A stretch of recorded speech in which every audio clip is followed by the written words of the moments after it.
몇 주 전 7강에서 아이가 빚진 느낌이 들게 하면 좋겠다라는 내용을 들려드린 적이 있습니다. 얼마 전 TV에 출연한 전 문화체육관광부 박성규 차관을 보면서 오래전에 읽었던 책이 생각나서 아이가 빚진 느낌이 들면 어떻게 바뀌는지 그 사례를 들려드려 볼까 합니다. 동의를 구하지 않고 불쑥 이분의 얘기를 끄집어내면 개인 프라이버시를 침해할 수도 있겠으나 오래전에 펴낸 선생님 당신이 희망입니다라는 책과 강의를 통해서 밝힌 바 있어서 큰 문제가 안 될 것으로 여겨집니다. 어린이 박성규가 초등학교 다닐 때 아버지는 이미 시골에서 빚만 남기고 돌아가시는 바람에 엄마는 더 이상 시골에서는 끼니조차 해결할 수 없어서 아들, 딸 공부라도 제대로 시켜야겠다는 일념으로 무작정 아이를 데리고 상경했다고 합니다. 막상 서울에 와보니 할 게 없어 식당에서 허드렛 일 하면서 생계를 이어갈 수밖에 없었다고 하네요. 개구쟁이였던 성규는 엄마 누나 말을 제대로 안 듣고 맨날 말썽을 부렸다고 합니다. 4학년 때 담임선생님께서 가정방문 와서 성규네 가정 형편을 보시고는 성규 어머니 고생 많으신데 앞으로 성규는 내가 보살필 테니 어머니는 생업에만 신경 쓰도록 하세요 하신 이후로 옷가지와 용돈을 선생님이 직접 챙겨주셨다고 합니다.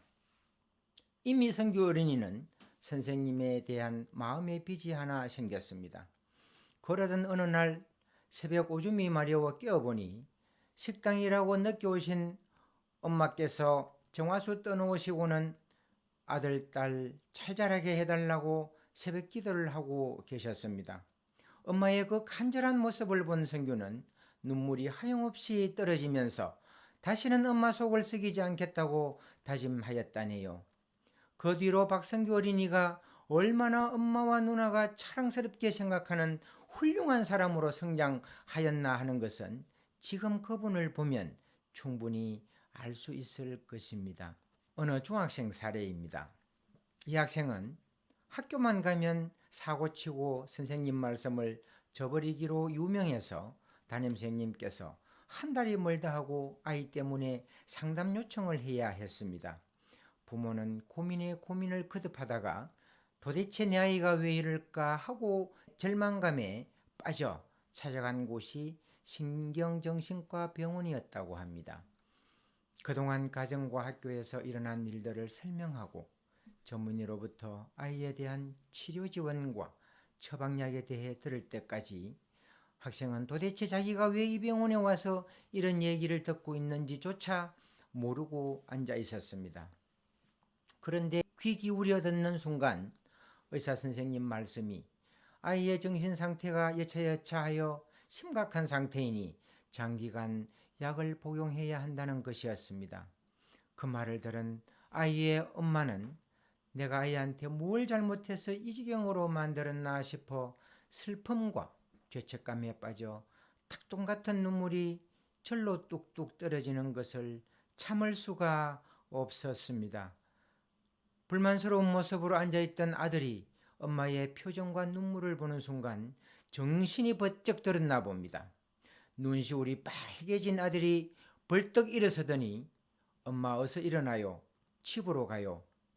엄마 손을 힘차게 붙들고는 밖으로 뛰쳐나가더라는 겁니다. 그때부터 이 학생은 더 이상 폭력적이거나 정신 이상 행동은 일절 없었으며 따뜻한 엄마의 품에서 지극히 정상적인 행동을 보였다고 합니다.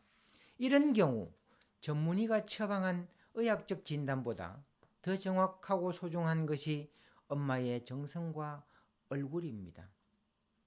빚도 재산이란 말이 있습니다. 아이 마음속에 사랑과 정성 어린 빚을 듬뿍 안겨주면 아이가 자라는데 큰 재산이 되지 않겠습니까? 다음 주에 뵙겠습니다.